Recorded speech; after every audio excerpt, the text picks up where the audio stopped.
संसदीय कार्य मंत्री राधाकृष्ण किशोर ने अपने संबोधन में कहा कि यह पल खुशी और हर्ष का है। पूरा सदन आपको आसन पर देखकर गौरव महसूस कर रहा है। हम एक उद्देश्य और लक्ष्य को लेकर आगे बढ़ेंगे। राज्य की समस्या का निराकरण कर हम इस सदन के जरिए करेंगे। संसदीय राजनीतिक शुचिता का पालन सदन होगा।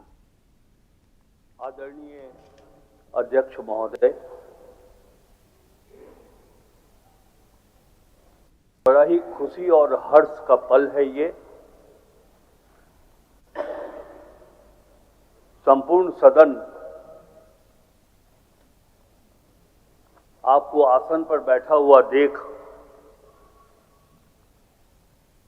हम सभी सदन के सदस्य गौरवान्वित महसूस कर रहे हैं। संसदीय कार्य मंत्री होने के नाते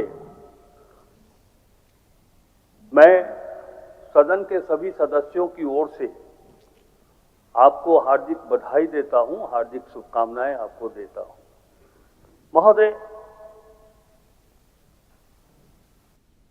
जब आप पूर्व के कालखंड में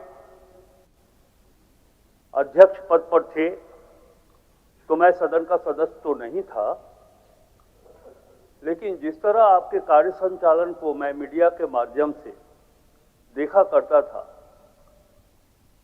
तो मैंने ये महसूस किया कि संसदीय व्यवस्था के संचालन में अध्यक्ष की जो भूमिका होनी चाहिए, जो सरलता, संवेदनशीलता और मृदुभाषी एक अध्यक्ष को होना चाहिए, वो सारे गुण मैंने आप में देखा है। आप बधाई के पात्र हैं।